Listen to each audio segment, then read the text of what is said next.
Bueno, ¿qué tal? Pues la clase del día de hoy es el Sistema Internacional de Unidades. Eh, aunque en su tema aunque en su libro este tema viene bastante, muy recortado, voy a procurar aquí a hablar como de las cuestiones más importantes, algunas que omite su libro. Ahorita voy a explicar por qué las omite, sin tratar de atiborrarlos de información. Entonces, el primer aspecto: la física es la ciencia de las mediciones por excelencia. Entonces hay un área de la física que se conoce como metrología, ¿sí? La metrología es aquella parte de las ciencias que se encargan de definir cómo medimos las cosas, ¿sí? Entonces es literalmente la ciencia de las mediciones. ¿Qué tan importante es la metrología? Pues la tecnología está completamente basada en qué tan finas podemos hacer nuestras mediciones.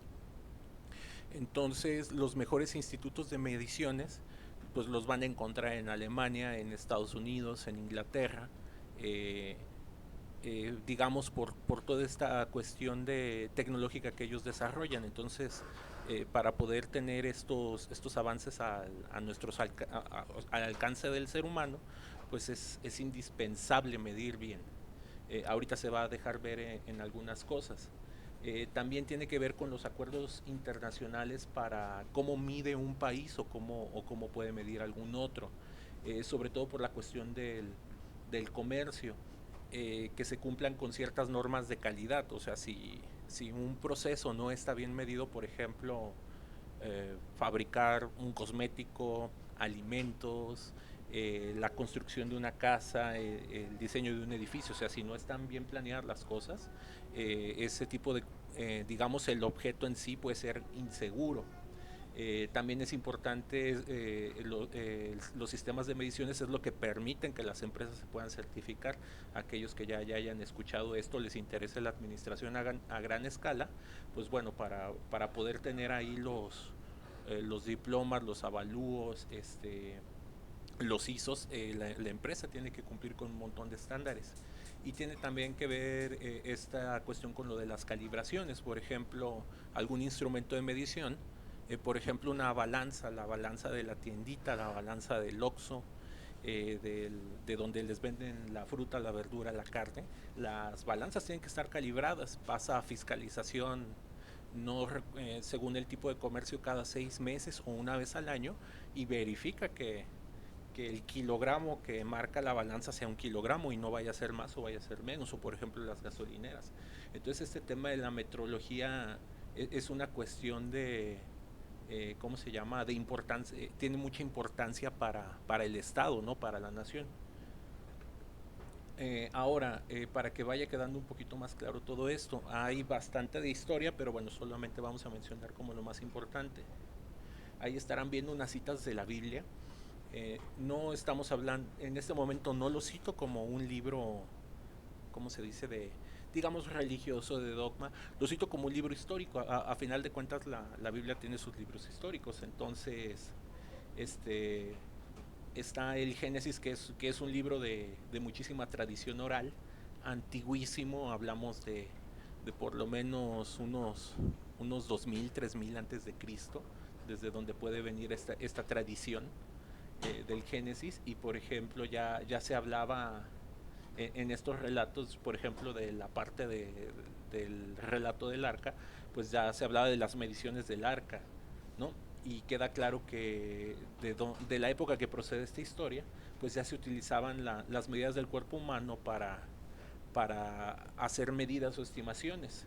Luego el Levítico, que es un libro 100% histórico de la Biblia. O sea, lo que ustedes están leyendo ahí, eso hacían. O sea, no es nada en sentido figurado. Ya se hablaba que incluso entre los grupos de personas empezaba a haber legislación interna donde se exigía el uso de balanzas o de aparatos de medición, ¿sí? Entonces todo el origen de las mediciones eh, proceden de proceden de las partes de nuestros cuerpos, los codos, los palmos. Algunas medidas perduran hasta la fecha, que las conocemos como parte del sistema inglés, que es el pie, la pulgada, la yarda, ¿sí? Entonces, con el paso del tiempo, pues esto se tiene que empezar a pulir, esto se tiene que empezar a perfeccionar. Por ahí también narrando en la Biblia cuando cuentan que Jesús destruye ahí todos los puestitos de los comerciantes, habla de personas que se dedicaban a cambiar moneda, ¿sí? Entonces, inherentemente el ser humano pues explora, va avanzando, va conociendo otras partes y pues bueno, el comercio se vuelve algo fundamental como parte del desarrollo. Y para que haya comercio tenemos que estar de acuerdo en las medidas, ¿sí? Si bien, digamos que en la antigüedad, pues, por ejemplo, la pulgada, ¿no? Si tú ibas a vender algo que ibas a estar midiendo con una parte de tu cuerpo, pues bueno, como todos tenemos cuerpos diferentes, pues cada quien iba a vender diferente. Entonces, con el paso del tiempo, estas medidas se van estandarizando. Sin embargo, el primer esfuerzo internacional organizado para tratar de poner a todos de acuerdo cómo vamos a medir para nuestros comercios, para nuestro desarrollo tecnológico, es hasta 1799. ¿Sí? Entonces ahí se inventa o se propone, bueno, ya estaba, ya se utilizaba, se propone el sistema métrico decimal. El sistema métrico decimal tiene que ver con toda esta cuestión del metro, el centímetro, el decímetro, el milímetro, que, que cada medida o submedida es algún múltiplo de 10, donde las cuentas son muy fáciles de hacer, a diferencia del sistema, de lo que conocemos como sistema inglés, donde 12 pulgadas son un pie, 3 pies son una yarda, quién sabe cuántas yardas son una milla. Entonces, esto es un muy gran avance para, para los sistemas métricos, ya que bueno, la tabla del 10, multiplicar y dividir entre 10, pues es una operación muy sencilla, la cual no requiere de una calculadora. Sin embargo, por ahí del 1874, algunos ingenieros, sobre todo los ingenieros eléctricos, no les gustaron de este tipo de reformas. Entonces ellos proponen su propio sistema, que es este le conocemos como sistema gaussiano o el CGS, ¿sí? Entonces va avanzando más el tiempo, cada vez hay mayor consenso internacional y entonces se logra unificar los sistemas anteriores en el MKS, que le llaman que también históricamente es conocido como el sistema Georgi. Esto ya para 1961. Y todo se consolida y se hace una sola oficina del patrón. Le decían la comisión del kilogramo, la comisión del metro, es decir, un grupo de científicos y de ingenieros, eh, que la meta era que para todo el mundo la medida fuera universal. Entonces esto se logra consolidar en Francia. Aquí están las primeras oficinas, aquí está como su especie de logo y uno de los primeros kilogramos patrón, que se crearon para poderlo replicar en cada uno de los países y que todos los países contaran con medidas unificadas. Hubo países que se resistieron a esto, por ejemplo, Estados Unidos es uno que hasta la fecha sigue batallando por estas cuestiones, pero bueno, esa es otra historia. Entonces, con el paso del tiempo, todo esto se logra pulir y pues podemos llegar a las definiciones oficiales. Todo este texto que ustedes están viendo aquí son ya son definiciones de esas comisiones, ¿sí? Ya son ya son los datos oficiales que nos dan las conferencias generales de pesas y medidas, que hoy se les conoce como Comité Internacional de Pesos y Medidas. Entonces,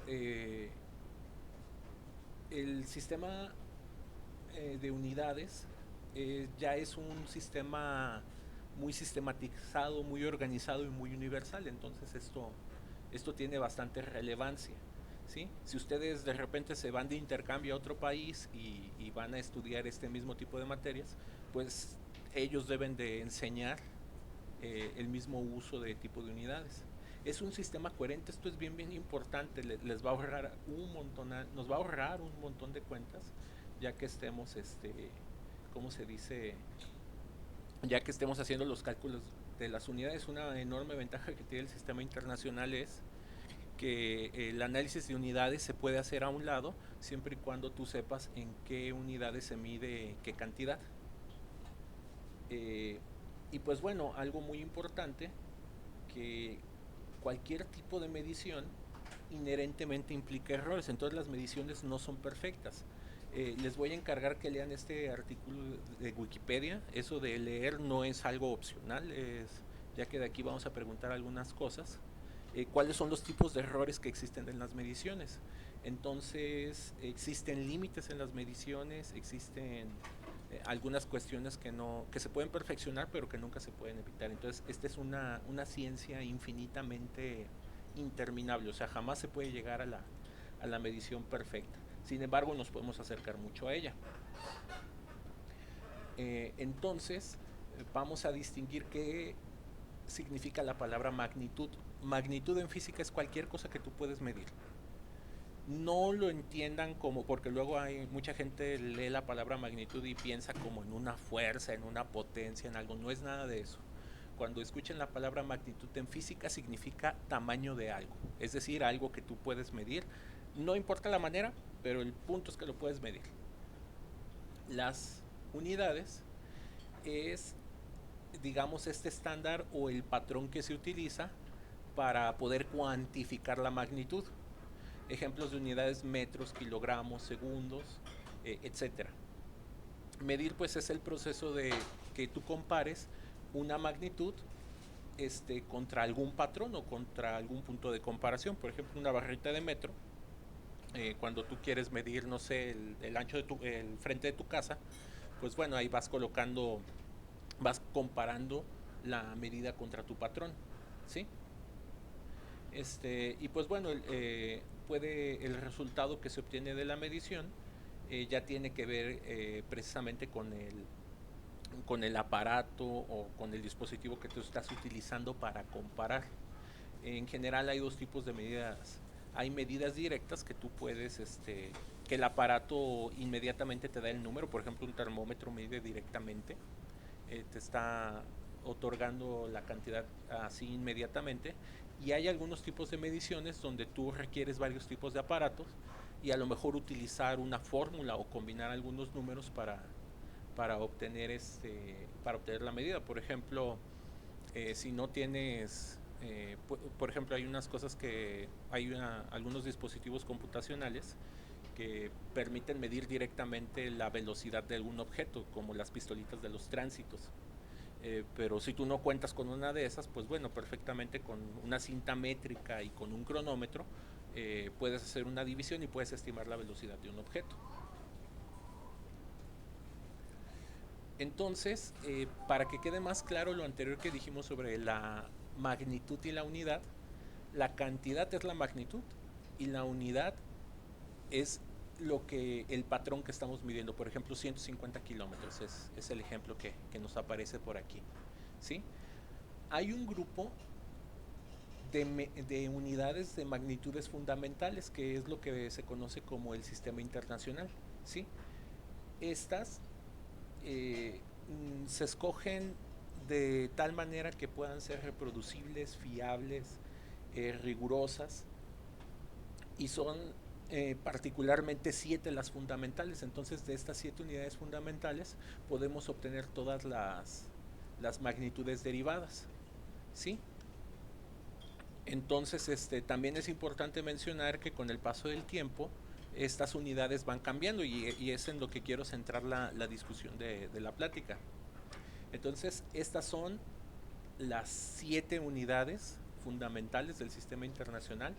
Para longitud, es decir, lo podemos entender como distancias, masa, cantidad de materia, tiempos, corriente eléctrica, la temperatura, la cantidad de sustancia y la intensidad luminosa. Estas 7 unidades se las tienen que aprender de memoria, son pregunta obligada del examen del primer parcial y del semestral, ¿sí? Entonces hay que conocer cuál es la magnitud y cuál es el nombre de la unidad en el sistema internacional. Es decir, un ejemplo de magnitud es la longitud, pero la longitud se puede medir en centímetros, en pies, en pulgadas, en milímetros, en kilómetros. Sin embargo, en el sistema internacional es el metro. Igual, la masa se puede medir por ahí en unas que se llaman slug. Hay unas conversiones que se hacen a peso, luego eso lo vamos a discutir, que son las libras, las onzas. Están los gramos, los miligramos. Sin embargo, en el sistema internacional es el kilogramo. El tiempo se puede medir en horas, en días, en años. Sin embargo, la unidad para el sistema internacional corresponde al segundo. Entonces, no cometan el error cuando les preguntan, ¿en qué se mide la longitud? Hay mucha gente que, sí, pues en pulgadas o en centímetros, porque es la primera que se acuerdan. Entonces, para el sistema internacional son estas. La temperatura, estamos nosotros acostumbrados a los grados centígrados, en algunos otros países los grados Fahrenheit, pero en el sistema internacional pues es el Kelvin.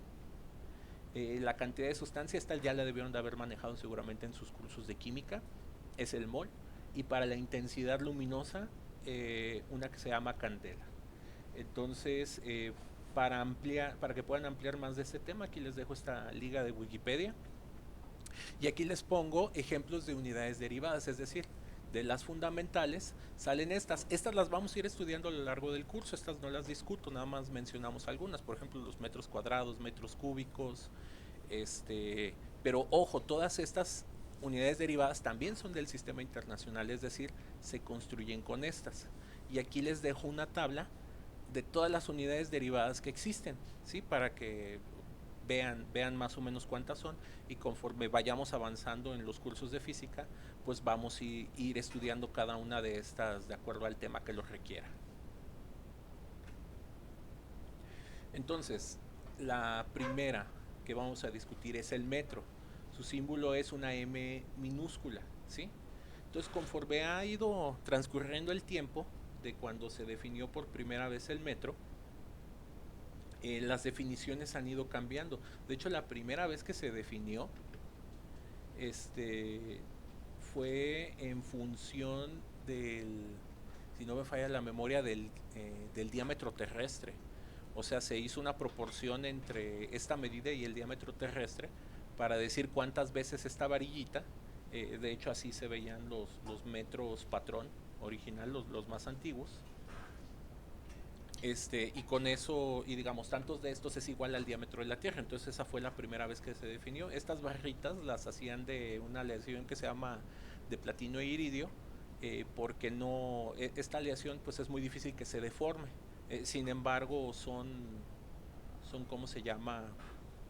O sea, son limitadas, miren, de hecho aquí están, no lo había visto. Entonces es una 10 millonésima parte del cuadrante de un meridiano terrestre. Pero pues bueno, con el paso del tiempo la tecnología va avanzando y ahora se define actualmente en términos de la velocidad de la luz, ¿sí? Y de las longitudes de onda. Algo que bueno, no da demasiado tiempo para discutir aquí, pero bueno, la luz que ven nuestros ojos es una onda. Y el color de esa luz está determinado por qué tan es una onda que sube y baja, es una vibración, la luz se entiende como una vibración. Entonces, para que lo podamos entender a este nivel de una manera muy rápida, dependiendo qué tan separadas o qué tan juntas están estas crestas y estos valles que conforman la onda, eso determina el color de la luz. Entonces, digamos que en los últimos años, hasta antes de 2018, el largo ya un metro se podía definir con cierta cantidad ¿cómo se llama? De estas ondas, es decir, de estas crestas y estos valles. Sin embargo, justamente el año pasado, y eso hace que su libro esté desactualizado, se decidió volver a cambiar todas las definiciones de estas unidades fundamentales. Y ahora se define con la velocidad de la luz. De hecho, antiguamente este es el valor exacto de la velocidad de la luz. Antes se tenía que medir y tenía por ahí errores, pero para mejorar las mediciones se decidió hacer este número exacto, definirlo así como está, y con definir cuánto es un metro. Entonces la luz recorre toda esta distancia en un segundo. Entonces uno sobre esta velocidad, sobre este intervalo, es lo que decimos que ahora mide un metro. ¿Sí?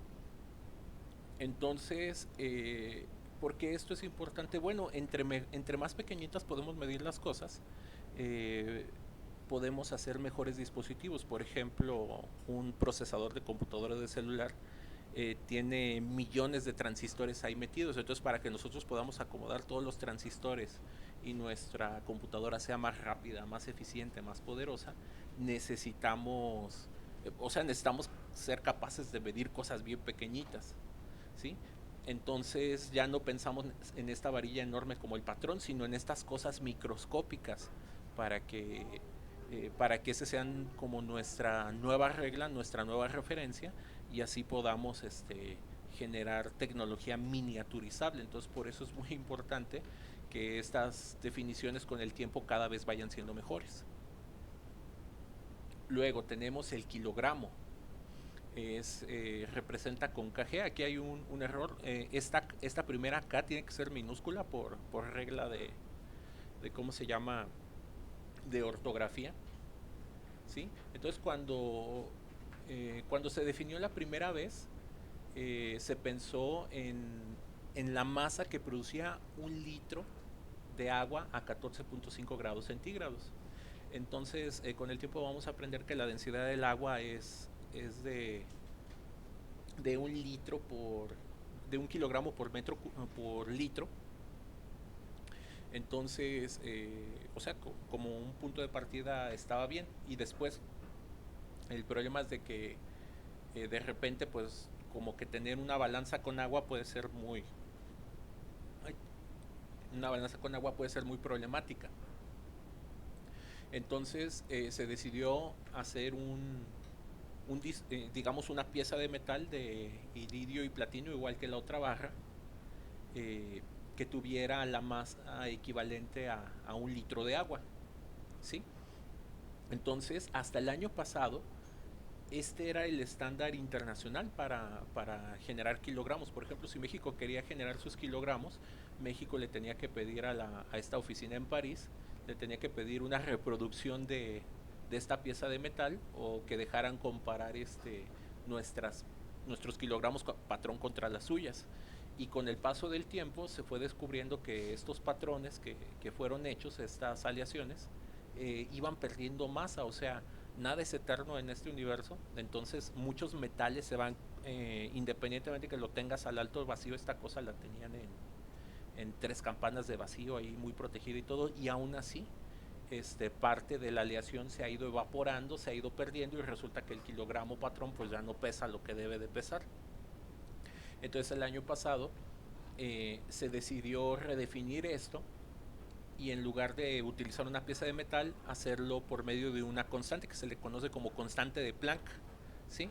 Entonces hay un experimento que se llama balanza de Watt, que aquí les pongo la fotografía, no vamos a entrar en los detalles, que sirve para determinar con muchísima precisión la constante de Planck, que es esta, y también ayuda a determinar la carga del electrón.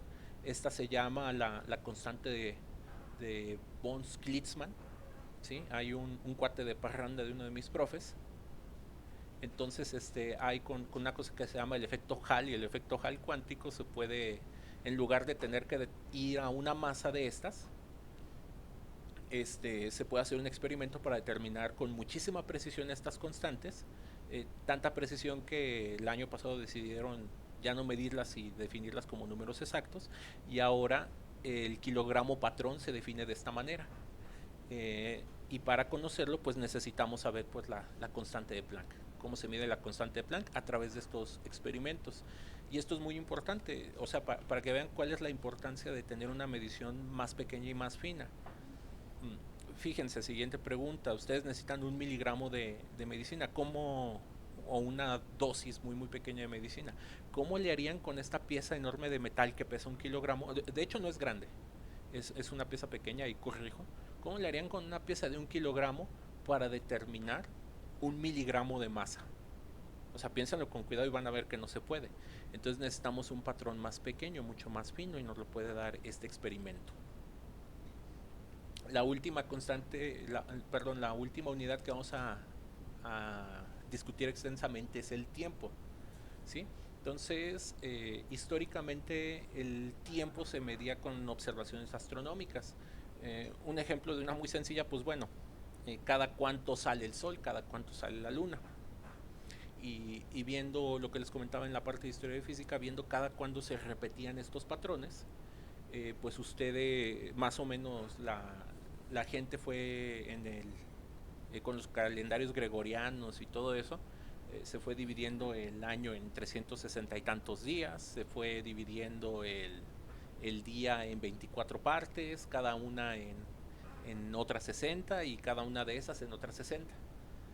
Entonces, la forma original de definir ¿cómo se llama? El segundo es esta, ¿sí? Es 1/86.400 veces la duración de un día solar. El problema es que no todos los días duran lo mismo. El problema es que la Tierra no da exactamente la vuelta en 365 días. Este, entonces esta medida hacía que todos los relojes se atrasaran así horriblemente. Y va avanzando la tecnología y se decidió, ¿cómo se llama? Conforme fuimos mejorando nuestros relojes, estos son dos fotografías de relojes atómicos, decidimos definir el segundo como las oscilaciones de la longitud de onda que produce la emisión de un átomo de cesio. Entonces, para que entiendan, esta parte es muy sencilla. Cada vez que un electrón sube o baja de un nivel base a un nivel excitado, necesita absorber energía. Entonces, cuando va de aquí para acá tiene que absorber, cuando va de aquí para acá la deja ir. Entonces, se le pone energía al átomo de cesio y luego el átomo de cesio se va a relajar y va a emitir luz, ¿sí? Entonces, esta luz, digamos, esta es una vibración que oscila. Entonces, sube y baja esta cantidad de veces en un segundo. Y nosotros con esto podemos hacer electrónica ultra rápida, podemos hacer estos relojes atómicos, y con estos tiempos tan breves pues podemos, o sea, podemos hacer toda nuestra programación para computadoras, celulares, señales de radio. Entonces por eso es más útil definir a un segundo de esta manera que definirlo de una forma mecánica o de una forma al tanteo. Digamos, para más información, aquí en México tenemos nuestro propio reloj atómico, que es el que marca la hora nacional. Pueden entrar aquí, está en el CENAM en Querétaro.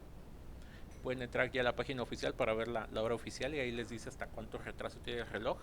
Y este artículo del último reloj atómico que ha sido creado, para perfeccionar aún más nuestras mediciones de tiempo. Entonces antiguamente este número se medía y tenía un error, ahora se ha decidido dejar como una constante fija para perfeccionar el sistema de unidades. Ya de una manera más rápida discutimos el resto. Todos están familiarizados con qué es medir la temperatura. Entonces la temperatura originalmente está definida ahí a partir de la escala Celsius y de una reconversión que vamos a ver por ahí en Física 2 que propone Lord Kelvin. Y se definen los grados Kelvin como 273 es nuestro 0, 373 es nuestro 100, entonces una de esas partes pues es una unidad Kelvin, ¿no? Equivalente a un grado centígrado. Con el paso del tiempo pues esta medición se busca perfeccionar y se hace a través de uno de estos dispositivos. Esto es lo que se conoce como una celda de punto triple de agua. Resulta que el agua, a una temperatura dada y a una presión dada, ¿sí?, hay una condición muy específica donde el agua es capaz de existir en sus tres estados simultáneamente. Es decir, en un solo recipiente que es ustedes pueden tener agua, pueden tener hielo y vapor de agua. Y eso ocurre exactamente a 0 grados centígrados. Entonces con este dispositivo se calibraban todos los termómetros.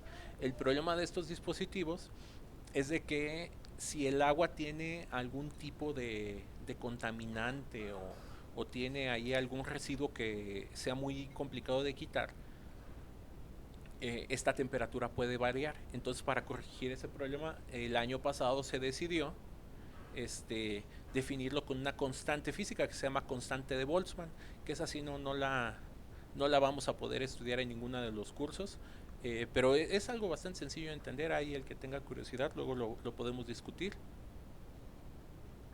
Luego, avanzando en estos temas, ya del mol no les voy a hablar mucho, ustedes lo debieron de haber estudiado en su curso de química, ¿sí?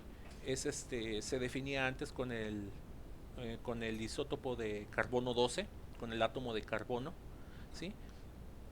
Y solamente hace referencia a una gran cantidad de partículas, es decir, un mol de lo que sea, de agua, de gas, de carbono, de hidrógeno, de X molécula, significa esta cantidad de átomos, moléculas, iones, lo que sea. Entonces, como verán, es un número bastante grande. Eh, y pues bueno, por la traducción en inglés se pueden encontrar este tipo de comentarios por ahí en internet. Se traduce literalmente como topo. Y aquí les pongo algunos ejemplos de cantidades que ustedes ya deben de estar familiarizados. 18 gramos de agua es un mol de agua. 7 gramos de aluminio son 0.25 moles de átomos de aluminio. 21 gramos de bicarbonato de sodio son 0.25 moles de bicarbonato de sodio. Y 55.8 gramos de hierro, pues es un mol de átomos de hierro. ¿Sí? Ahora, esto, para volverlo más fino, antes se definía a partir de los átomos. Entonces, para alcanzar mayor precisión en las mediciones de cantidad de sustancia, este, este número de Avogadro antes era algo que se tenía que medir experimentalmente, pero se decidió dejar fijo. Entonces ahora el mol se define directamente con la constante de Avogadro, que es el número de Avogadro. La corriente eléctrica, a los que tengan la oportunidad de ir a temas selectos de física 2, lo vamos a estudiar largo y tendido. Este, Resulta que cuando ustedes tienen dos cables y les hacen pasar una corriente de 1 ampere entre ellos y están separados 1 metro de distancia, estos dos cables se van a atraer, ¿sí? Así como si fueran cargas, como si fueran imanes. De hecho, se atraen porque cada uno produce campo magnético, entonces es como si fueran electroimanes. Entonces, cuando la corriente que pasa por cada uno de estos es 1 ampere, se van a atraer con esta fuerza de newtons. Y hay unos amperímetros así bastante viejos, que podían medir esta atracción de fuerzas. Sin embargo, hacer este experimento es bien, bien complicado. Y otra vez, para poder perfeccionar las mediciones de corriente eléctrica, que en este caso, como les comento, la unidad del ampere, se decidió relacionar directamente con la carga del electrón. Esta es una fotografía. Esto que ustedes están viendo aquí es un electrón de a de veras, ahí tomado por diferentes métodos. Entonces, como verán, estamos abandonando este tipo de experimentos y estamos yendo a las definiciones nuevas, que son relacionar la unidad con alguna constante física y hacerla exacta. Finalmente, la candela. Candela viene del inglés candle, que es vela. Entonces, una candela es una iluminación que produce una vela, digamos, de tamaño estándar, eh, más o menos a 1 metro de distancia. Para determinar la intensidad luminosa, pues aquí hay muchos factores. Va a depender la cantidad de ángulo con la cual se está observando. Estos se llaman ángulos sólidos. Es una generalización muy, muy fácil de ver. Sí, y tiene que ver con las potencias de las fuentes. Entonces, antes se definía de esta manera. Va pasando el tiempo y por ejemplo, nos vamos descubriendo que nuestros ojos no ven tan efectivamente todos los colores. Ahorita hacia el final discuto esa parte. Pero nuevamente se decide hacer constante una cantidad que se llama el equivalente fotométrico de radiación, que es una lámpara de potasio, ¿sí? Es decir, una lámpara amarilla, eso es lo que significa. Ahora, ¿por qué se va definiendo en función del color? Porque resulta que el mejor color que ven nuestros ojos es el amarillo, ¿sí? Si nuestra vista se daña, es muy fácil que dejemos de ver el violeta o que dejemos de ver el rojo, pero el amarillo, no importa qué tan dañada esté nuestra vista, mientras no estemos ciegos, siempre lo vamos a poder ver. Entonces la candela se define con esa y es simplemente cantidad de iluminación. Entonces, para ya resumir todo esto, cada una de las constantes, cada una de las unidades, que son segundo, metro, kilogramo, ampere, Kelvin, candela y mol, este, se han ido cambiando desde el año pasado por ciertas constantes físicas. En este caso, la velocidad de la luz, la constante de Planck, la carga del electrón, la constante de Boltzmann, el número de Avogadro, este, y el equivalente fotométrico de radiación. Conforme vaya pasando el tiempo y estas medidas para nuestra tecnología se vuelvan obsoletas, pues estas las vamos a ir cambiando por nuevas definiciones. Entonces, no crean que esto que les estamos enseñando dura para toda la vida. Eh, por favor, chicos, revisen toda esta información y si tienen cualquier duda, sean tan amables de contactarme y que tengan un bonito día.